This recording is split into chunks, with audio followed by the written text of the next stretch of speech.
हे श्री सिमंदर स्वामी प्रभु, हे श्री सिमंदर स्वामी प्रभु, हे श्री दादा भगवान, हे श्री दादा भगवान, मुझे शुद्ध उपयोग पूर्वक सत्संग में बैठने की, सत्संग में बैठने की, सत्संग सुनने की और सत्संग समझने की परम शक्ति दे। मैं भाव कर्म नो कर्म द्रव्य कर्म, मैं भाव कर्म नो कर्म द्रव्य कर्म, मन वचन काया, मेरे और मेरे नाम की सर्व माया, आप प्रगट परमात्मा स्वरूप प्रभु के सुचरणों में समर्पित करती हूँ। मैं शुद्ध आत्मा हूँ। मैं शुद्ध आत्मा हूँ। मैं शुद्ध आत्मा हूँ। मैं शुद्ध आत्मा हूँ। मैं शुद्ध आत्मा हूँ। मैं शुद्ध आत्मा हूँ। मैं शुद्ध आत्मा हूँ। मैं शुद्ध आत्मा हूँ। मैं शुद्ध आत्मा हूँ। मैं शुद्ध आत्मा हूँ। जय सच्चिदानंद। जय सच्चिदानंद। जय सच्चिदानंद। तृप्ता बहन, हाँ जी, प्रश्न पूछे? हाँ, यस प्लीज। अच्छा, वो आज के ही वो आया है हिंदी के कैलेंडर में लिखा हुआ है, संयोगों से होता है। एक मिनट। हाँ जी,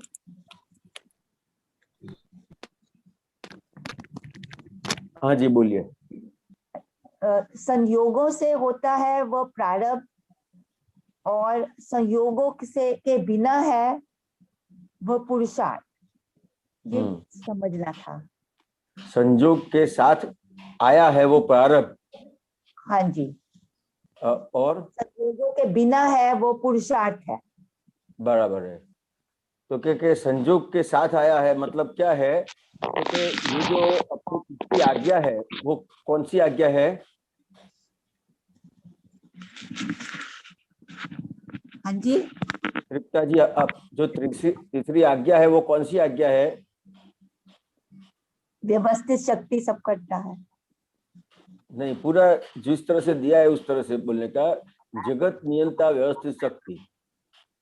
हाँ जी, समझ में आया? तो ये जो जगत नियंत्रण व्यवस्थित शक्ति है, तो मतलब जगत नियंत्रण किस प्रकार से होता होगा?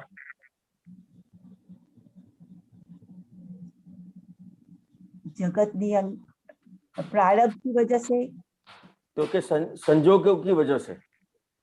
अच्छा, जगत का जो नियंत्रण होता है तो फिर अलग प्रकार के जो संजोग इकट्ठे होते हैं तो उसके हिसाब से एक संजोग बनता है। समझ में? जिस तरह से अपने चाय बनाते हैं, हाँ जी, तो चाय बनाने के लिए कितनी चीजें चाहिए? बहुत चाहिए। समझ में आया? क्योंकि जिस तरह से चाय बनाने के लिए बहुत सारी चीज चाहिए, तो कि चाय चाहिए, पानी चाहिए, दूध चाहिए, गैस चाहिए, सब कुछ चाहिए ना। हाँ जी, तो ये जो सब संजोग इकट्ठा होता है तो वो कौन करता है? तो कि व्यवस्थित शक्ति ये सब संजोग इकट्ठा करती है। तो कि ये व्यवस्थित शक्ति ये संजोग इकट्ठा क्यों करती है? तो कि जो आपका प्रारब्ध का फल है,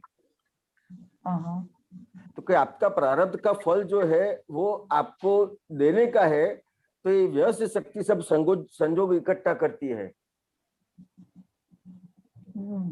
समझ में आया? तो उसको प्रारब्ध कहते हैं। समझ में आया? और पुरुषार्थ में संजोग की जरूरत नहीं है। तो कि पुरुषार्थ किस प्रकार होता है? तो कि जो पुरुषार्थ है वो आपको जो ज्ञान मिला है और ज्ञान में जो रहते हैं, तो कि ज्ञान में रहते किस प्रकार है? तो कि ये जो तृप्ता जी है वो रिलेटिव व्यू पॉइंट से है कि नहीं? हाँ जी, और रियल व्यू पॉइंट से शुद्धात्मा। शुद्धात्मा। तो कि आपका जो भी संजोग आया है, आपके जीवन में जो भी संजोग है, तो कि उसको देखने और जानने के लिए कोई संयोग की जरूरत है कि स्वतंत्र है? अब स्वतंत्र है। हाँ, तो ये जो ज्ञान प्रकाश है उसका जो उपयोग करने का है, उसके लिए कोई संयोग की जरूरत नहीं है, आप कहीं भी उसका उपयोग कर सकते हैं। आप खाने के लिए बैठे हैं तो भी आप ज्ञान प्रकाश का उपयोग कर सकते हैं कि नहीं कर सकते हैं? हाँ, कर सकते हैं। कैसे करेंगे? जब खाने के लिए बैठे कि अपना शुद्ध आत्मा देखने की तृप्ता देख रही है, वो तृप्ता जो खा तृप्ता जी है वो खाना खा रहे हैं। हाँ। और मैं शुद्ध आत्मा उसको देख रहा हूँ। हाँ। समझ में आया? तो ये जो अपने ये ज्ञान प्रकाश का उपयोग हुआ, ये आज्ञा का उपयोग हुआ, समझ में आया? खाना खाने के लिए आपको सब संयोग की जरूरत है कि नहीं है?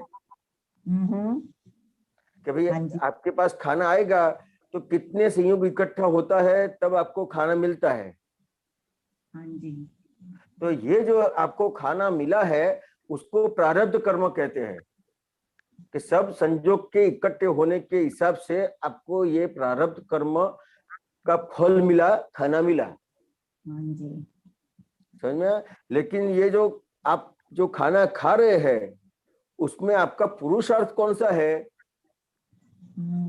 तो कि जो आप तृप्ता जी को देखते और जानते हैं किस तरह से, तो कि जो खाना खा रहे हैं तो उसको कहीं पे खट्टा लगा तो आप देखते हैं कि तृप्ता जी को खट्टा लगा, कोई चीज मीठी लगी, कोई चीज अच्छी लगी, तो आप उसको देखते हैं कि ये चीज अच्छी लगी, ये चीज अच्छी नहीं लगी, सिर्फ उसको देखते हैं।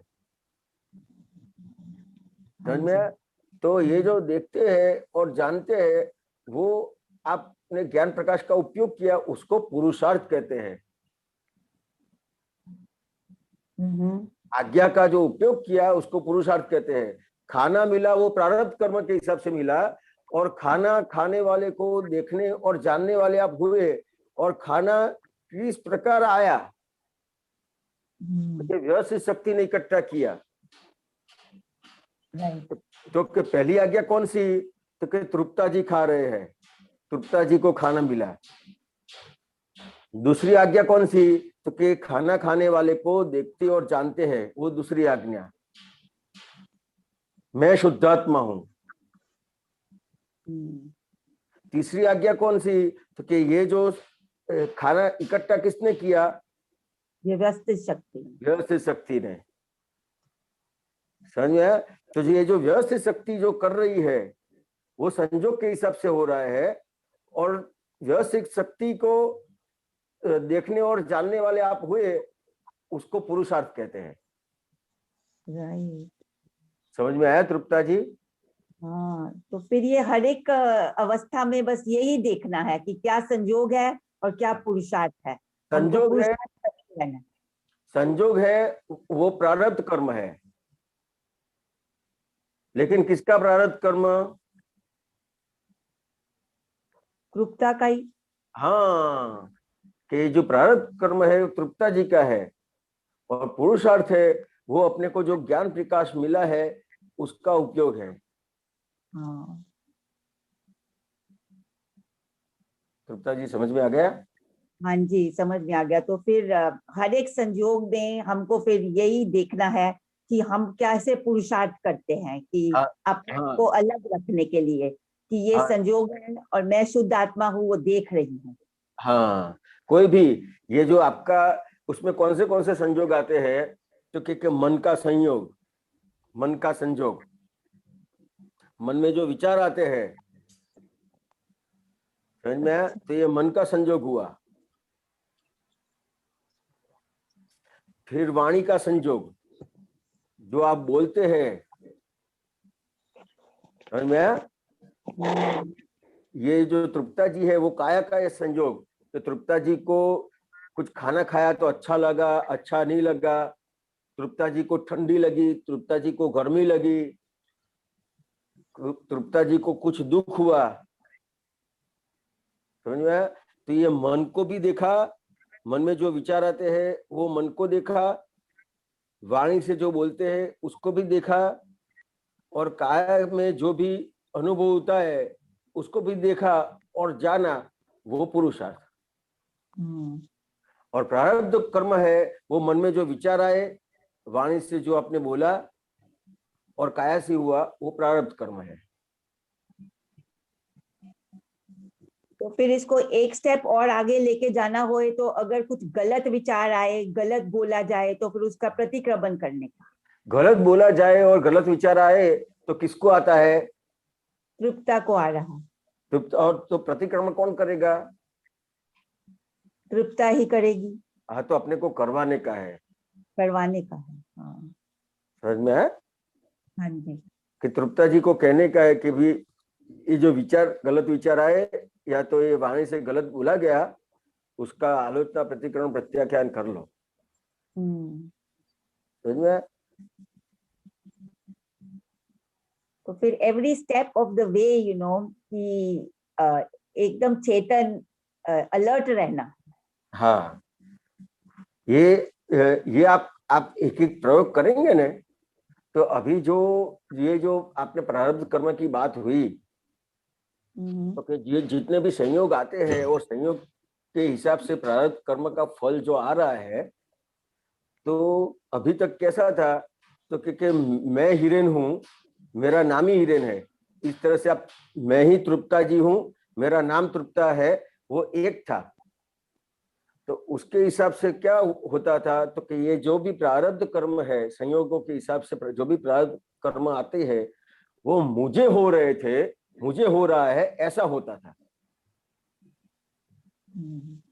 तो मैं ये ज्ञान प्राप्ति से क्या हुआ? तो कि ये पता चला, ये समझ मिली, ये अंदर प्रकाश खड़ा हुआ। तो कि क्या हुआ उससे? तो कि अभी क्या रहेगा? तो कि जो भी हो रहा है वो तृप्ता जी को हो रहा है, मैं शुद्धात्मा उसको देखने और जानने वाला हूँ।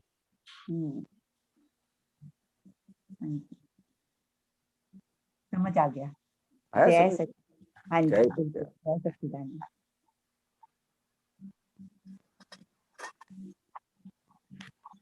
जय सच्चिदानंद।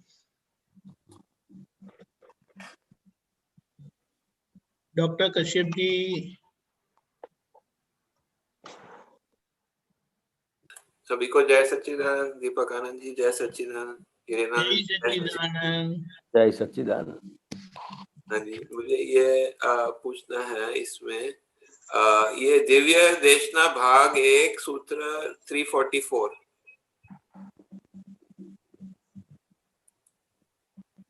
अब बोलिए। मृदुता એ અહંકારને તોડે છે, ऋजुता एक कपट ने तोड़े छे। मृदुता ये अहंकार को तोड़ती है और ऋजुता ये कपट को तोड़ती है। इसका थोड़ा अर्थ समझाइए। क्योंकि ये जो मृदु अपने जो नवकल्म में बोलते हैं कि मुझे मृदु रुजु भाषा बोलने की परम शक्ति दे। मृदु तो मतलब होता है, मृदु और ऋजु का भी थोड़ा मतलब बता दीजिए।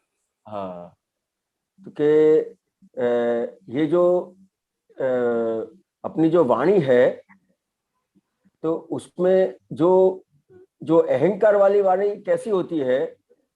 तो किसी को ठेस पहुंच जाती है।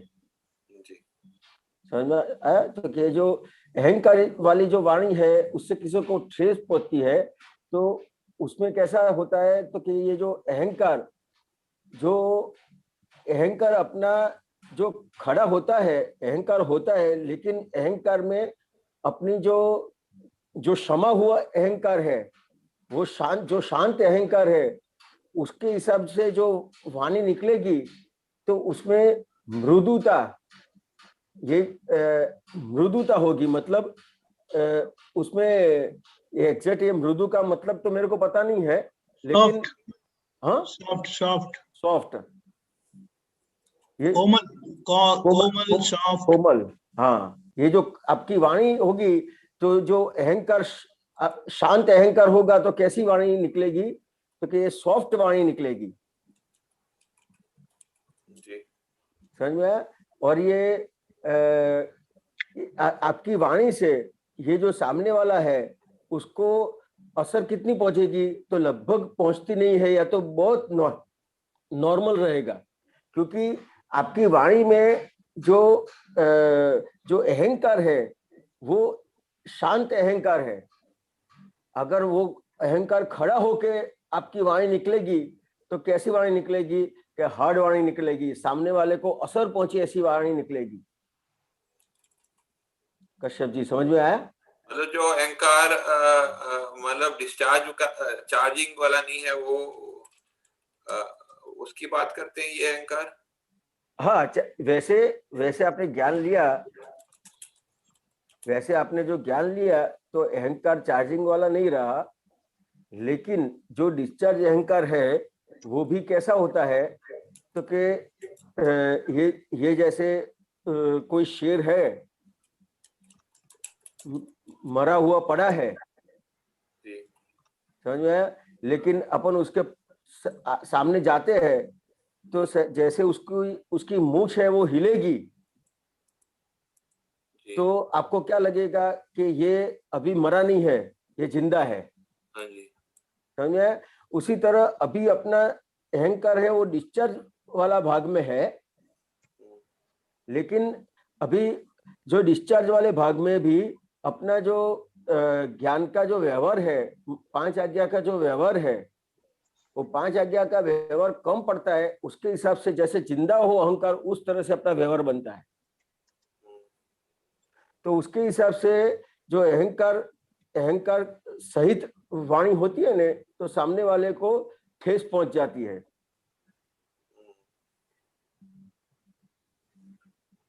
ये जो डिस्चार्ज वाला अहंकार है, ये हम जब हमारी जागृति होती है तो इसका असर कम हो जाता है। हाँ, जागृति होती है तो इसका असर कम हो जाता है। तो मतलब डिस्चार्ज अहंकार का भी जो है असर कम हो जाता है, तो वो वाणी को जो है वो सॉफ्ट निकलती है। हाँ, सॉफ्ट निकलती है। तो मतलब डिस्चार्ज एंकर पे भी उसका असर पड़ता है, भाव का जो है। हाँ, ये भाव नाम करते हैं ना वो नव कलम में, कि हमारी मृदु वाणी हो, तो हाँ, उसमें हमारे को ऐसे मतलब ऐसे अनुभव में आता है कि जैसे हम थोड़ा जब हम दूसरे का शुद्धात्मा देखते हैं तो फिर उसके लिए थोड़ा गलत भाव कम होते हैं या नहीं या फिर रुक जाते हैं उधर। नहीं, ये जो नव कलम में बताया है ना मुझे, ये जो वाणी में मृदुता और रुजुता, तो ये जो मृदु वाणी निकलती है ना, तो सामने वाले को ठेस नहीं पहुंचती है। मेन चीज वो है। तो आपका जो अहंकार है वो वाणी में अहंकार के साथ आपने बात नहीं करी, समझ में? और अहंकार के साथ आपकी वाणी निकलती है तो वो सामने वाले को ठेस पहुंचती है। अच्छा, समझ में? और ये रुजु यह कपट को तोड़ती है। तो कि रुजुता वाली वाणी कैसी है, तो कि ये जो अपनी जो बात होती है, रुजु मतलब वो पोलाइट होता है, वो क्या है? हाँ, कोमल, मतलब सीधी बात करते हैं, घुमा फिरा के नहीं करते। को हिंदी में नम्र बोलते हैं शायद, है ना? नहीं, विनम्रता के साथ विनम्रता के साथ बराबर है, लेकिन ये रुजु मतलब ये कोमल, मतलब उसमें कैसा होता है कि जो अपनी वाणी निकलती है उसमें घुमा फिरा के नहीं होती है। अच्छा, सीधी वाणी, सीधी सादी वाणी, रुजु वाणी। अभी अपने क्या हो गया, अपने व्यवहार में कि कोई काम कराने का है तो अपने बोलेंगे किसी के साथ, अपनी वाणी का व्यवहार करेंगे तो अपने घुमा फिरा के करेंगे। अच्छा, सीधा नहीं व्यवहार करेंगे, या तो उसको ठेस पहुंच जाएगी। दो तरफ का होता है डॉक्टर साहब। हाँ जी। या तो अपन ऐसी सीधी वाणी बोलते हैं तो उसको ठेस पहुंच जाती है। हाँ। या तो सीधी वाणी में अपन को क्या लगता है कि इसको सीधी मैं वाणी बोलूंगा तो उसको ठेस पहुंच जाएगी, और उसको ठेस ना पहुंचने के लिए अपन उसके अंदर ट्रिक करते हैं। तो वो जो ठेस नहीं पहुंचे उसके लिए, तो वो क्या गलत है जो है? हम जैसे वही बता रहा हूँ। अगर ठेस ना पहुंचे उसके लिए अपन क्या करते हैं, उसको घुमा फिरा के करते हैं, तो उसको वो कपट वाली वाणी हो गई।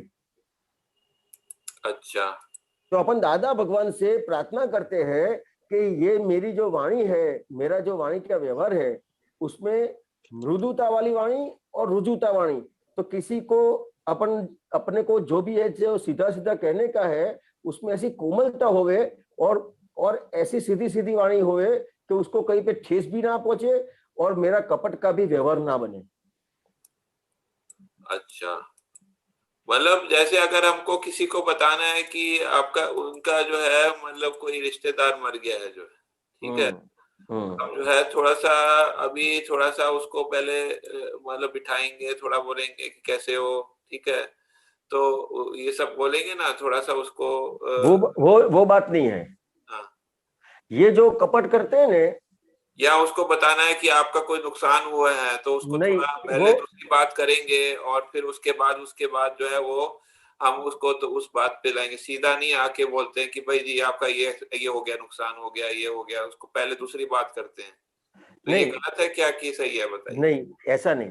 देखो, कोई भी आप व्यवहार करते हो, किसी के साथ व्यवहार करने का है, तो आपका जो व्यवहार है वो उसके साथ व्यवहार बनता है। उसमें आपको कहीं ना कहीं क्या लगेगा कि मेरे को इसके साथ ये व्यवहार करवाने का है, या तो आप हुक एंड कुक करके व्यवहार करवाएंगे अहंकार के साथ, या तो आप हुक एंड कुक नहीं कराएंगे तो ट्रिक के साथ कराएंगे, घुमा फिरा के करेंगे, कपट करके करेंगे। जो मैंने आपको उदाहरण दिया है, तो वो उसमें कपट है क्या, आप बताइए? नहीं, उसमें नहीं है। वो कपट में क्या होता है कि पूरा जो संसार भाग है, उसमें फायदा लेने के लिए, संसार का काम कराने के लिए किसी के साथ घुमा फिरा के बात करते हैं। अच्छा, गोल बात करके उसका फायदा ले लेगा, उससे फायदा लेने के लिए। अच्छा, हाँ, तो वो नहीं करना चाहिए। हाँ, तो नहीं, वो नहीं करना चाहिए ऐसा नहीं है। दादा भगवान से अपन प्रार्थना करते हैं, शक्ति मांगते हैं, वो अपन नहीं करने के लिए जाएंगे तो नहीं होगा। अगर शक्ति मांगेंगे तो 100% होगा। हाँ, सही है, समझ में आया? तो ये अपना कोई भी व्यवहार है, या तो अपन हुक एंड कुक कराएंगे या तो कपट से कराएंगे। दो ही रास्ते हैं अपने पास। अच्छा, तो सीधी सादी वाणी वो कपट तोड़ती है जो है।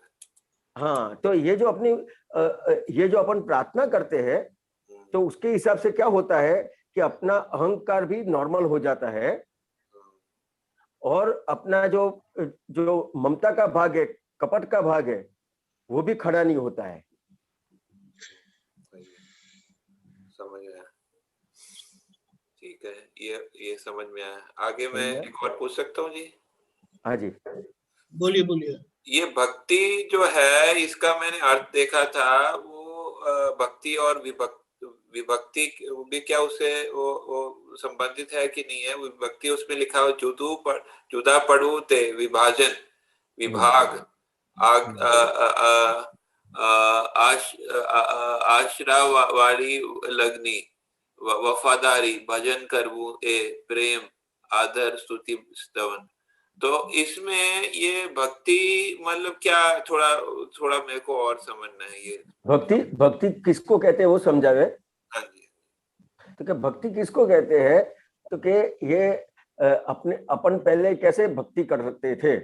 जुदा पड़ू है, इससे कोई ये जुदा, उससे कुछ जुदा होता है? मतलब भक्ति में कोई अलग होता है, विभाजन होता है, विभाग होता है? देखो, समझा देता हूँ। तो क्या पहले अपन जो भक्ति करते थे, तो क्या पहले आपको ज्ञान था? नहीं, पहले तो नहीं था ज्ञान। तो क्या ज्ञान नहीं था, उसके हिसाब से अपन जो भक्ति करते थे, तो भगवान की भक्ति करते थे, वो कैसे भक्ति करते थे? तो क्या मैं हिरेन हूँ, आपका नाम भूल गया, प्रवीण जी, कश्यप जी, के आपका नाम कश्यप जी है, तो के मैं कश्यप जी हूँ, समझ गया? और जिसकी भक्ति करते थे, तो के वो राम भगवान है, कृष्ण भगवान है, महावीर भगवान है, इस तरह से अपनी भक्ति होती थी। तो पहले क्या करते थे भक्ति, वो भी बताइए। तो वो उसको क्या कहते हैं, उसको अज्ञान के साथ भक्ति कहते हैं। पहले जो है हम जो है मतलब किसी का भगवान का नाम लेते थे, बस ये मुझे समझ में आया, तो वो इसी को भक्ति बोलते हैं। देखो ये पहले आपको जब ज्ञान नहीं मिला था, हाँ। तो क्या था कि मैं ही कश्यप जी हूं, उसके हिसाब से जो भक्ति करते थे, तो भगवान और भक्त मतलब आप अलग थे। हाँ हाँ हाँ, समझ में आया। और अभी क्या हुआ, आपके ज्ञानी पुरुष के मिलने से आपको पता चला कि ये भगवान बाहर नहीं, ये मेरा स्वरूप है। हाँ। तो अभी जो भक्ति हुई, तो मैं शुद्धात्मा हूं, उसके साथ आप वो उसके साथ आपका जितना भी व्यवहार बनता है, तो उसको ज्ञान भक्ति कहते हैं। अच्छा, ज्ञान। जो भी अभी पहला क्वेश्चन हुआ था, संयोगों की बात करी थी, वो सुना था आपने? हाँ जी, सुना था। कि प्रारब्ध कर्म है, तो कि प्रारब्ध कर्म और पुरुषार्थ कर्म, तो कि प्रारब्ध कर्म को देखने और जानने को जानता है, उसको ज्ञान भक्ति कहते हैं। हाँ जी। और प्रारब्ध कर्म और पुरुषार्थ कर्म को जानता नहीं है, उसको अज्ञान भक्ति कहते हैं। अच्छा। तो कि मैं शुद्धात्मा हूं, उसके साथ जितना भी व्यवहार बनता है, वो आपकी दिन भर की स्वरूप भक्ति हुई। तो दोनों में भक्ति जो आ रहा है, वो तो भक्ति का क्या अर्थ है उन दोनों? तो उसमें वो अज्ञान के साथ भक्ति करता है और ज्ञान के साथ भक्ति करता है। और भक्ति किसको कहते हैं कि उसको जो ज्ञान है, उसके पास जो अज्ञान है कि ज्ञान है, तो क्या उसके पास अज्ञान है तो अज्ञान भक्ति करेगा।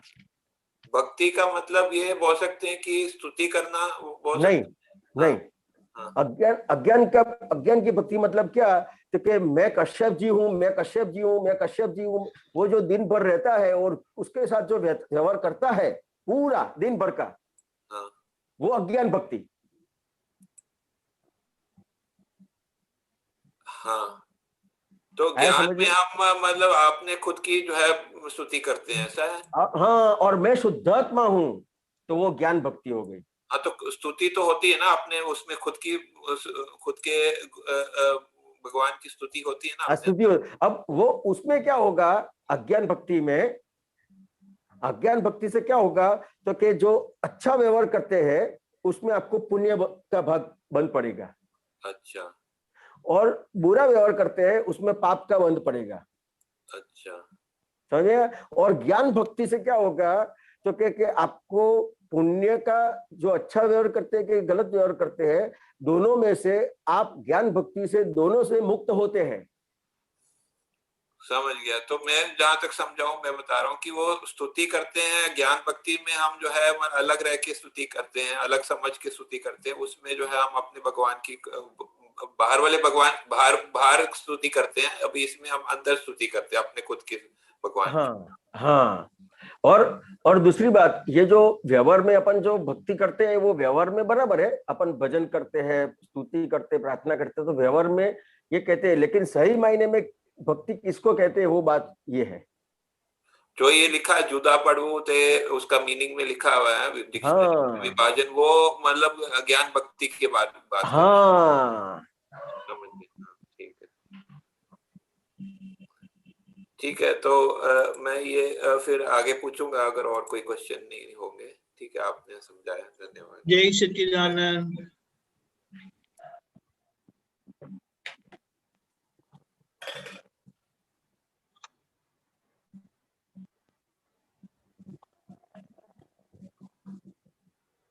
गीता बहन।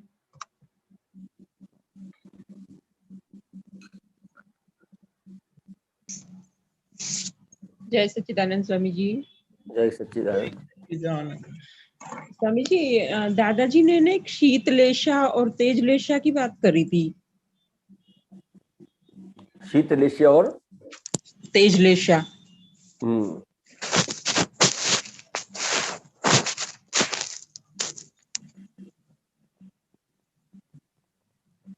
दीपकानंद जी, आप समझा दो ना शीतलेशा और तेजलेशा के लिए। कृपा करो। देखियो ऐसा है ना, ये अंदर की भूमिका है कि जब हम लेशिया का मतलब क्या, हमारी अंदर की स्टेट, हमारी अंदर की स्थिति कैसी है। तो ये शीत लेशिया, शीत यानी ठंडक और तेज यानी गर्म। और शीत लेशिया का मतलब क्या है कि आपकी अंदर की भूमिका ही इतनी स्वस्थ है, समाई हुई है, शमी हुई है, ठंडी है, यानी वो एक प्रकार की आपकी अंदर की स्थिति है, आप समझे। और तेज उसका ऑपोजिट है, दोनों प्रकार की, लेशिया यानी अंदर की स्थिति, और शीत यानी ठंडी, और तेज यानी गर्म। मुझे तेज लेशिया का ये समझ में आ रहा था कि जैसे बाहर का कोई भी व्यक्ति मतलब तेज लेशिया का प्रयोग कर रहा है तो शीत लेशिया वाला व्यक्ति उसको शीत लेशिया ही प्रदान करेगा, ऐसा भी हो सकता है क्या?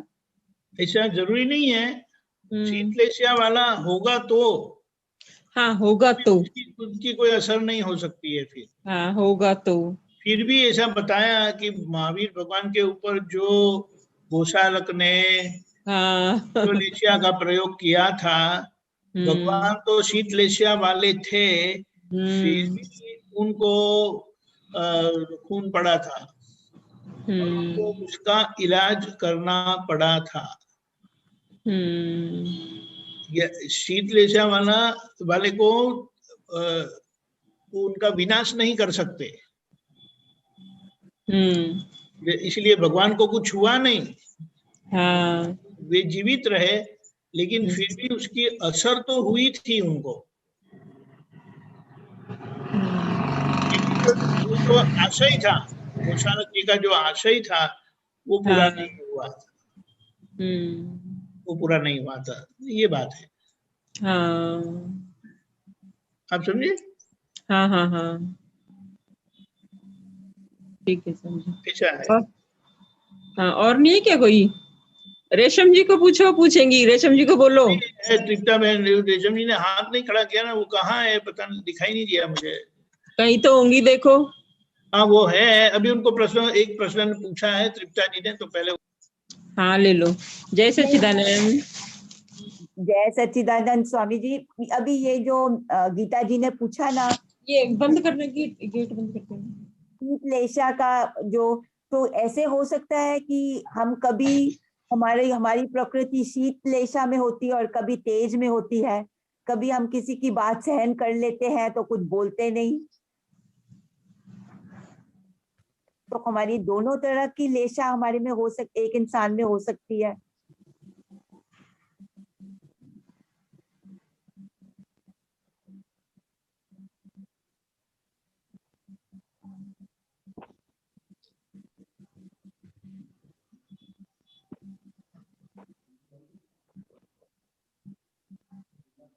दीपक आनंद जी, सॉरी, आपने क्वेश्चन ये शास्त्र में, हाँ सुना, शास्त्र में 6 प्रकार की लेशिया बताई है। वो ऐसा बताते हैं कि 3 प्रकार की है जब ज्ञान नहीं होता है तब होती है, और बाकी की 3 है ना वो तो ज्ञान होने के बाद होती है। तो हमें ज्ञान मिला है तो अभी हम पित्त लेशिया में है, उसे पित्त कहते हैं। पित्त, पद्म, शुक्ल, ऐसा 3 होती है ज्ञान होने के बाद की। पित्त यानी वो थोड़ा पीलापन पे जाता है, पद्म वो पिंक पर जाता है, और शुक्ल वह सफेद, वो तीर्थंकर परमात्मा की शुक्ल लेशिया होती है, बताया जाता है। दादा भगवान की पद्म और शुक्ल के बीच वाली, और हम लोग हैं जिनको ज्ञान मिला है वो पित्त लेशिया में आ गए हैं, और उस प्रकार का खून भी हो जाता है। अच्छा, यह खून का भी, लेकिन वो हमें समझ में नहीं आता है, समझ में नहीं आता है, यानी वो ज्ञान के से समझ में आता है। और पहली तीन जो है ऐसा बोले कृष्ण, नील और कपोत, ऐसा है तीन। कृष्ण, नील और कपोत। कृष्ण यानी काला, नील यानी नीला सा, और कपोत यानी ग्रे ग्रे। वो जैसे हम दुखी होते हैं तो हमारा चेहरा उतर जाता है ना। हाँ, जब जब जब जब हमें असर होती है तो चेहरा गिर जाता है ना। हाँ जी। वो परिस्थिति। लेकिन ज्ञान मिलने के बाद ऐसा होता नहीं है। एक भूमिका के नीचे हम जा ही नहीं पाते। वो एक ज्ञान का प्रभाव है, प्रताप है। ठीक है, समझ गए? समझ गए। हाँ जी, जय सच्चिदानंद। ओके, रेशम जी बोलिए। जय सच्चिदानंद स्वामी जी। जय सच्चिदानंद। ये श्रेणी नंबर 8 का सूत्र है स्वामी जी। बोलिए।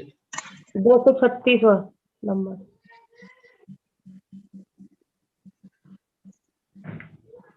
आप बोलिए, तब तक मैं निकालता हूँ। ये 3 वेद कर्म बताए, इसमें स्त्री वेद, पुरुष वेद और नपुंसक वेद संसार में भटकाने के प्रमुख कारण है। यही पूरे विश्व में अधिकरण क्रिया है। ये समझा दी। तो कि ये जो स्त्री वेद, पुरुष वेद और नपुंसक वेद है, तो मतलब क्या है कि ये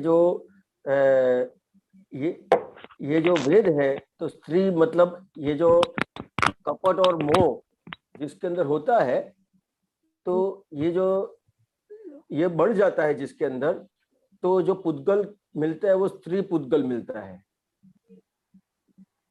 ये और अहंकार है, तो उसके अंदर मान और क्रोध का गुण बढ़ जाता है, तो उसको पुरुष मिलता है। और तीसरा है तो कि ये जो पुरुष का भाग है, स्त्री का भाग और नपुंसक का भाग है, ये जो तीनों भाग है वो अलग अलग हिसाब से जो बढ़ जाते हैं। नपुंसक का भाग जो है, क्योंकि स्त्री के भाग में भी नहीं है और पुरुष के भाग में भी नहीं है, ऐसा भी एक भाग है, वो उसको नपुंसक कहते हैं। तो कि वो बढ़ जाता है तो उसको उस प्रकार का देह मिलता है। तो ये जो स्त्री वेद है, पुरुष वेद है और नपुंसक वेद है, तो कि किसको लगते हैं? तो कि जो अज्ञान अवस्था में है उसको लागू होते हैं। तो ज्ञान प्रकट हुआ, मैं शुद्धात्मा हूं, तो ये तीनों वेद से मुक्त ऐसा मैं शुद्धात्मा हूं। तो कि क्या हुआ? तो कि ये जो गुण थे वो गुण कब होते हैं? तो कि अज्ञान अवस्था में ये खड़े होते हैं। अभी क्या हुआ? तो कि ज्ञान प्रकाश हुआ, मैं शुद्धात्मा हूं। हाँ, ये गुजराती में आया स्क्रीन के ऊपर। 3 वेद कर्म, स्त्री वेद, पुरुष वेद और नपुंसक वेद, ये જ સંસારમાં ભટકવાનું મુખ્ય કારણ છે। आज आखा जगतનો अधिकरण क्रिया છે कि ये जो मुख्य रूप से है कि क्रोध, मान, माया, लोभ, राग, द्वेष है, उसके हिसाब से ये जो स्त्री पुद्गल मिलता है, पुरुष पुद्गल मिलता है और नपुंसक पुद्गल मिलता है। समझ में आया? तो ये जो वेद किस तरह से खड़े होते हैं? तो कि इस तरह से खड़े होते हैं। क्रोध, मान, माया, लोभ। तो क्रोध, मान वो किस में आता है? कि पुरुष में आता है। और माया, लोभ किस में आता है? तो कि स्त्री में आता है। समझ में आया?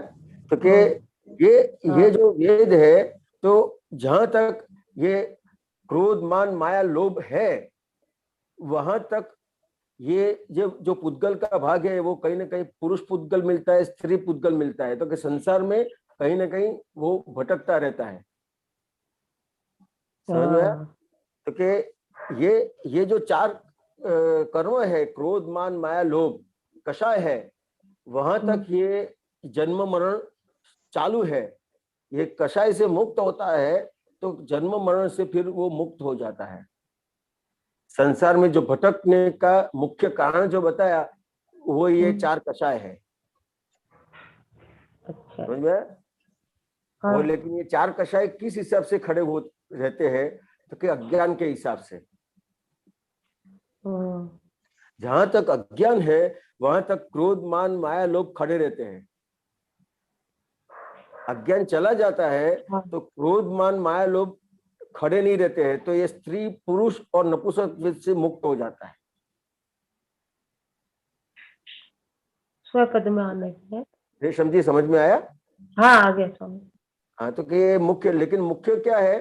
तो कि अज्ञानता मुख्य है। तो अज्ञानता के हिसाब से ये सब खड़ा है। क्रोध, मान, माया, लोभ, राग, द्वेष खड़े हैं और उसके हिसाब से पुरुष वेद, स्त्री वेद, नपुंसक वेद खड़े हैं। हाँ। तो ये अज्ञानता चली जाती है तो ये पुरुष वेद, स्त्री वेद और नपुंसक वेद भी चले जाते हैं, क्योंकि क्रोध, मान, माया, लोभ, राग, द्वेष रहा नहीं। सही बात है रेशम जी, समझ में आया? हाँ, अच्छे से आ गया समझ। हाँ, जय सच्चिदानंद।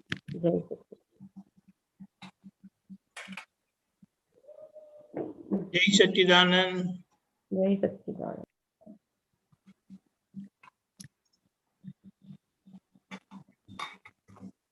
तृप्ता मैम,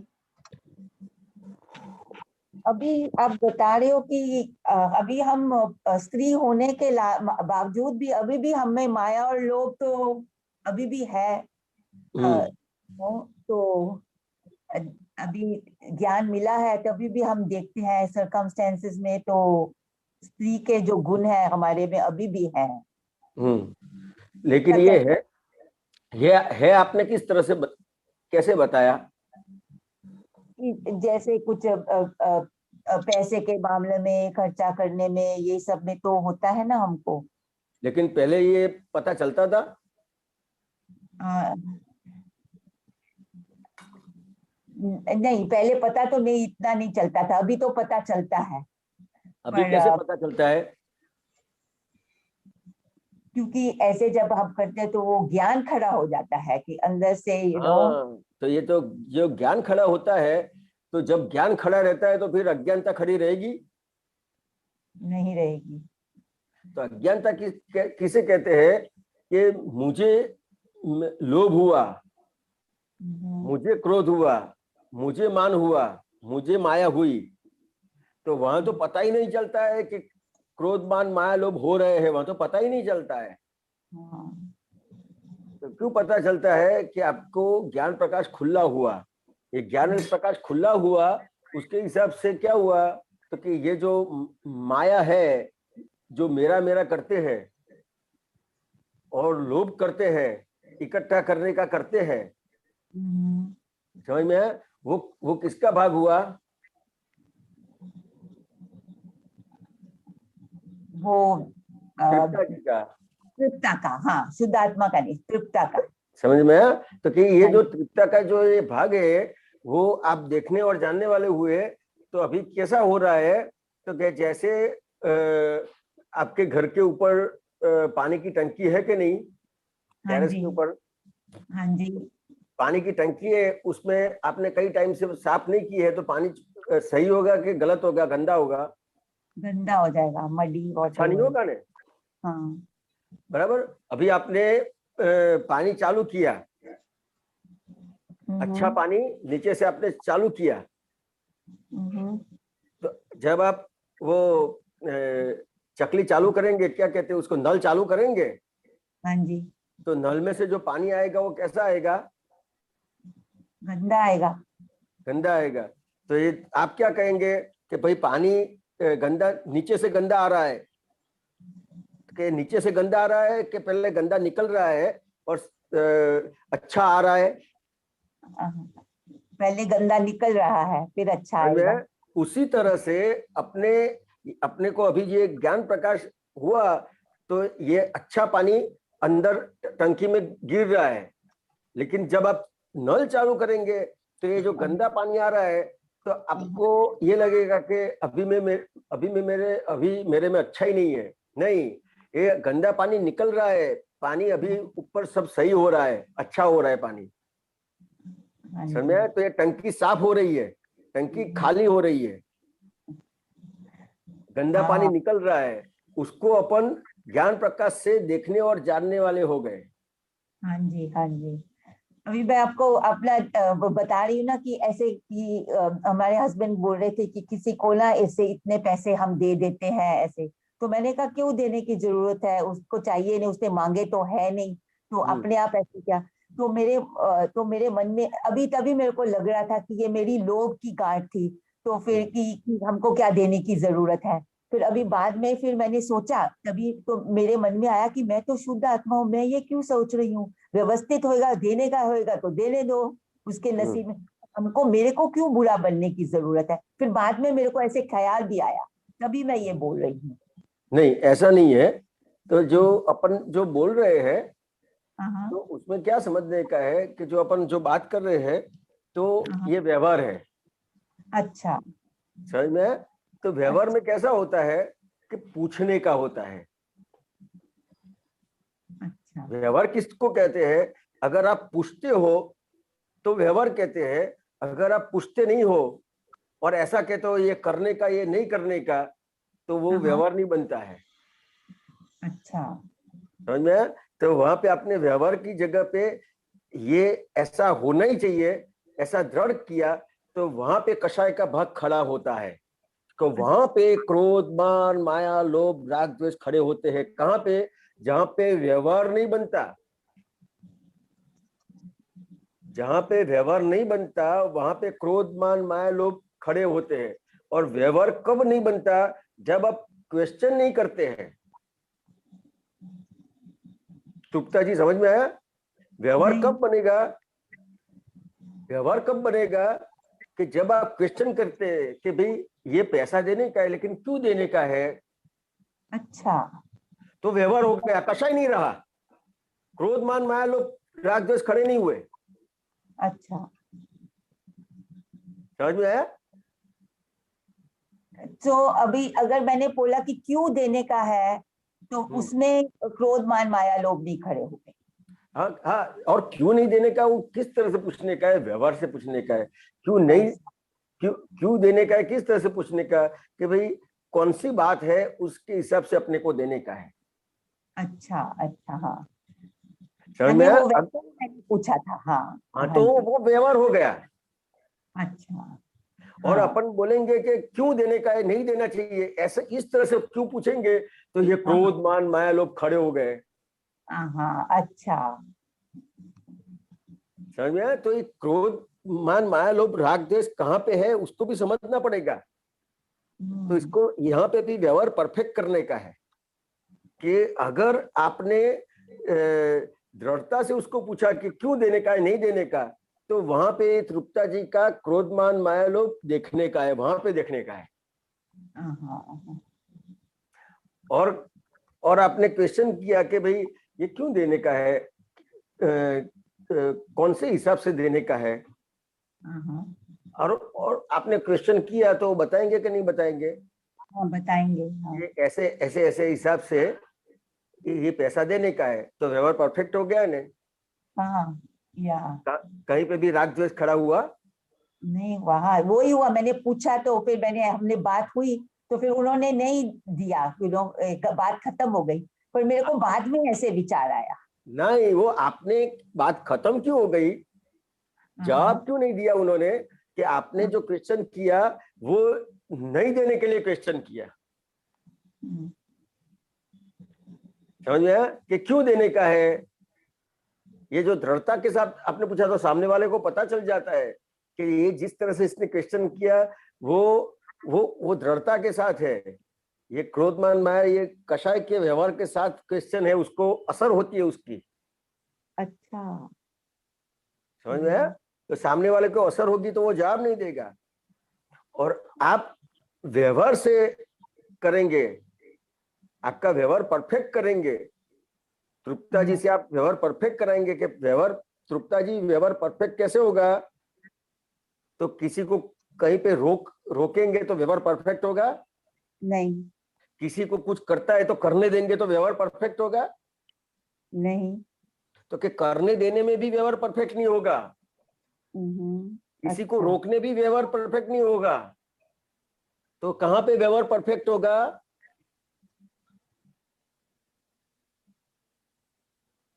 तृप्ता जी? पूछने से। हाँ, पूछने से, पूछने से व्यवहार परफेक्ट होगा। समझ में? तो आप, और वो पूछने का भाग भी किस तरह से है कि भाई ये जानने के लिए अपने को पूछने का है, समझने के लिए पूछने का है। आप पूछेंगे तो कुछ, कोई चीज को रोकने के लिए पूछेंगे तो सामने वाला जवाब नहीं देगा। हाँ जी। समझ में? कुछ छोड़ देने के लिए पूछेंगे तो भी सामने वाला जवाब नहीं देगा। समझ में? तो अपने को कुछ रोकने के लिए और जाने देने के लिए भी क्वेश्चन नहीं करने का है, तो अपने को सिर्फ जानने के लिए क्वेश्चन करने का। समझ में? तो जितना आपने जानने के लिए क्वेश्चन किया तो सामने वाला जवाब देगा, और सामने वाला जवाब देगा तो आपको समाधान मिलेगा। अगर सामने वाला जवाब नहीं देगा तो उसको भी समाधान रहेगा कि नहीं रहेगा?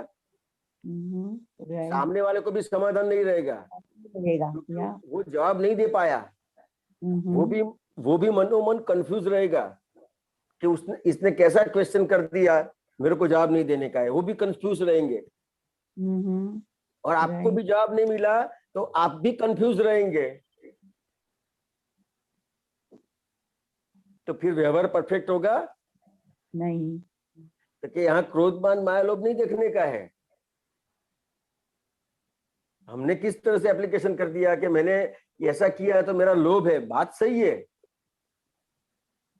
लेकिन अपना व्यवहार, ये जो क्रोध मान माया लोभ राग द्वेष है, उसको सही कैसे करेंगे?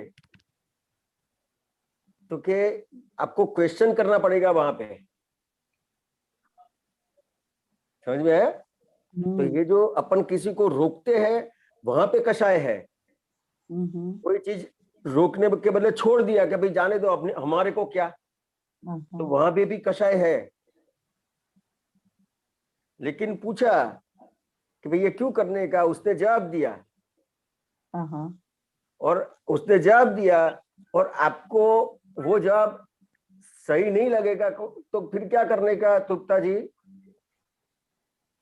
उसने जवाब दिया और आपको वो जवाब सही नहीं हुआ, सेटिस्फाइड नहीं हुआ, तो क्या करेंगे? तो व्यवस्थित समझने का। नहीं नहीं नहीं, तो क्या व्यवस्थित समझेंगे तो इस तरह से व्यवस्थित नहीं समझने का है। तो क्या वहां पे कहने का कि भाई आपकी बात सही है, लेकिन मुझे ऐसा लगता है। अच्छा।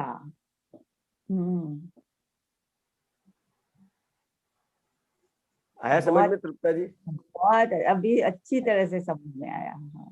समझा? तो ये क्रोध मान माया लोभ राग द्वेष इस तरह से नहीं देखने का है, यहाँ इस तरह से इसको समझने का है कि ये खड़े क्यों होते हैं।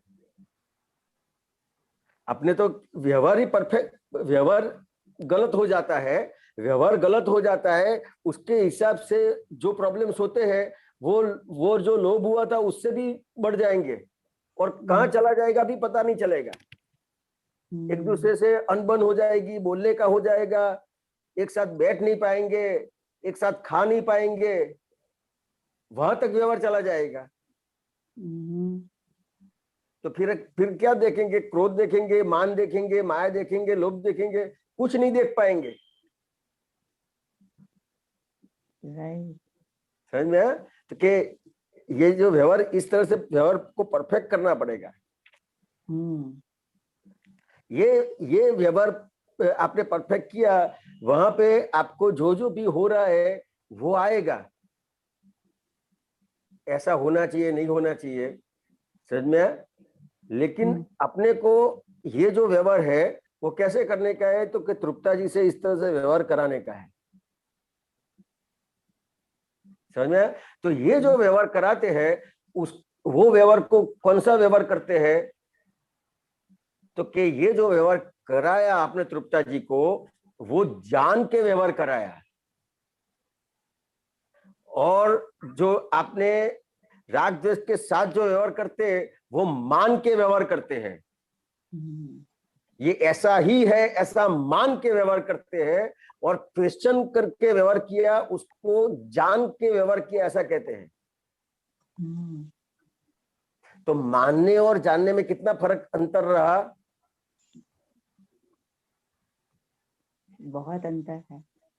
तो अभी तक अपने को जहां तक व्यवहार पता नहीं है तो मान के व्यवहार किया है।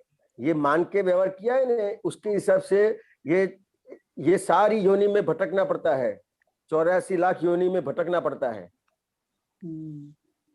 4 गति में भटकना पड़ता है। समझ में आया? और जान के व्यवहार करते हैं तो क्या होगा? तो कि जो भी कर्म है उसमें से मुक्त हो जाएंगे। समझ में आया? ये जो दादा कहे ना कि गुजराती में कहते थे जानी ने छितराया।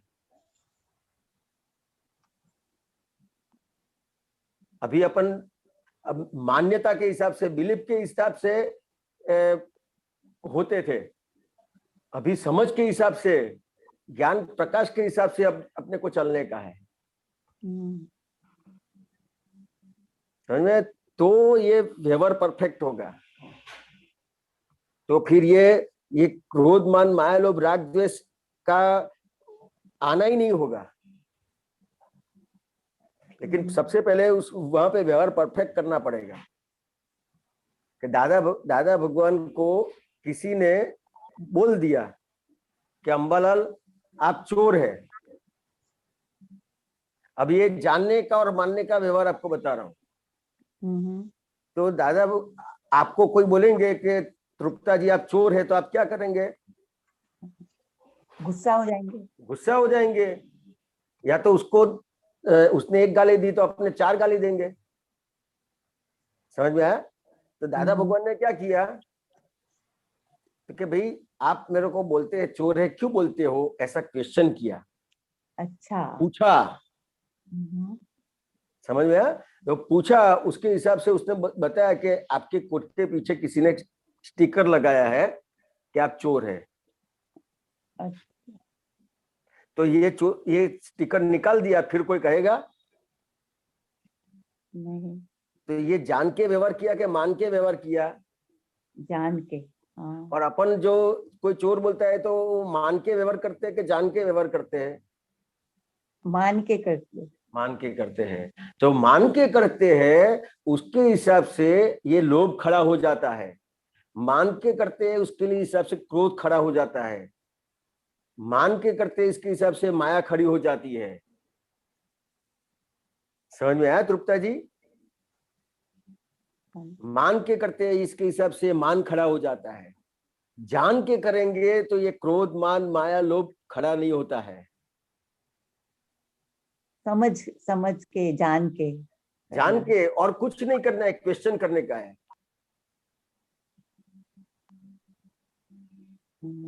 समझ में आया? लेकिन क्वेश्चन कब होगा?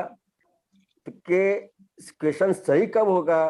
तो कि रिलेटिव व्यू पॉइंट से मैं तृप्ता जी हूँ, रियल व्यू पॉइंट से शुद्धात्मा हूँ, और जगत नियंता व्यवस्थित शक्ति है, तो फिर आप सही क्वेश्चन कर पाएंगे। नहीं तो क्वेश्चन भी नहीं कर पाएंगे। तो आज्ञा के हिसाब से आपका व्यवहार बनेगा तो फिर आप सही क्वेश्चन कर पाएंगे।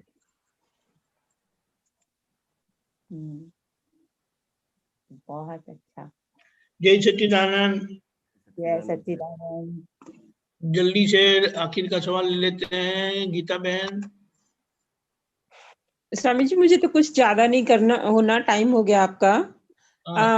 एक तो आप बता रहे थे कि पदमलेशा और शुक्लेशा तो ज्ञानी पुरुष के को होती है ना, और महात्मा को पितृलेशा होती है ना,